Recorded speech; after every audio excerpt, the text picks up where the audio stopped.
In India, Karnataka is not only considered as one of the most picturesque and beautiful states, but also as one of the most progressive. It is ironic that a state that got the first hydroelectric power station in India is still home to the hungry.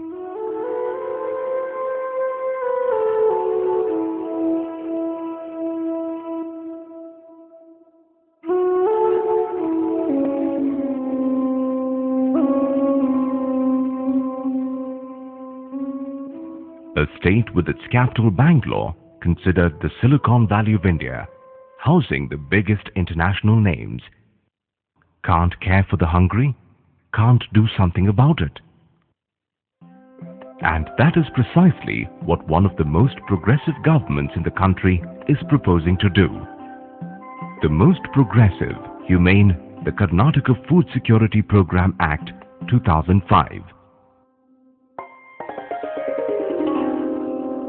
Our story starts with a basic survey in the two districts of Davangere and Gadag. And the results were both astonishing and saddening. Did you know, on an average in the two districts surveyed among the most oppressed people, there are 16% physically handicapped, 7% mentally challenged, 23% aged above 60, and the number of orphans is really frightening. Did you know that 6 out of 10 of the most oppressed physically handicapped don't get food, or 2 out of 3 of the mentally challenged, or 14 out of every 100 aged people don't get food? And what about the future of our country, the children? More than 50% of the innocent orphans don't get one basic meal a day. This average for the two districts can be said to be the overall average of Karnataka in general. Karnataka, being the most advanced state in the country, proposes to do something about it. In fact, Karnataka will be the first state in India to be proactive about hunger. The first state in India to make entitlement for food a human rights issue. We propose something simple. A law which guarantees and secures food to the most oppressed and neglected section of our population. Basically, a food security bill, an act that makes sure that no person is deprived of his legislative right to food. We want to see that every beneficiary under the act shall be guaranteed against living in hunger and is ensured healthy food through a state department or agency. To ensure that the needy need not beg for their food. To ensure that they are not just beneficiaries, but to make food a right by law. To make food reach every last man in every last village. And to make sure they receive it with self-respect. And what better service can a government do for its people than to ensure that they live in dignity and ensure that no one goes hungry? Who are the people we feel should benefit from the food security bill? The mental and physically handicapped who have no means to a livelihood and have no one to take care of them. In fact, lack of food in many cases is the cause of mental or physical illness. In the great Indian culture, which prides itself on family values and taking care of its elders, there are many who have no family and have been abandoned. The future of our great state and our country, our children, especially our orphaned children. Who will take care of them if we don't? And last but not the least, the absolute poor, an individual and family whose income is below the prescribed limit. What can the state do and how?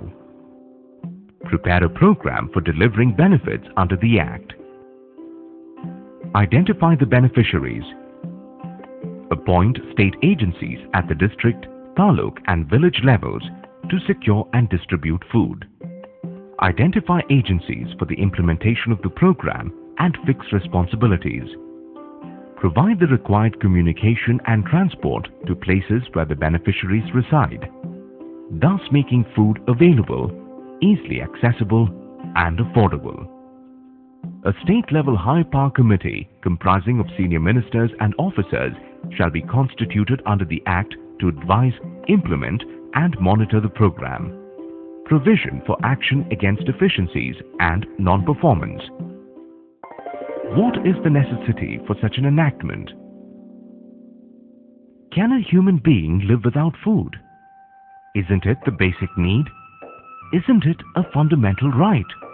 Aren't we the government the only hope for the poor and the needy?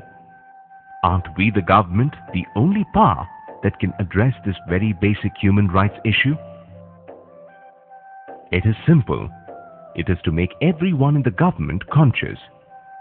See that the concerned person is made accountable and responsible. Every person will ensure that the food reaches the needy. A well-fed human being, old, poor or handicapped, is a happier person. A healthy child makes a strong, happy future citizen. A happy population makes a great state and a great nation. And if we the government don't do something, who else will? In fact, we, Karnataka, will be the first state in the great nation of India to propose such a purely humanitarian bill. A bill that protects and ensures the very basic right of our citizens. The noblest deed that we can perform is to see that this proposal becomes a reality. And when it does, imagine a content state. Imagine a future filled with the happiness of our people. Imagine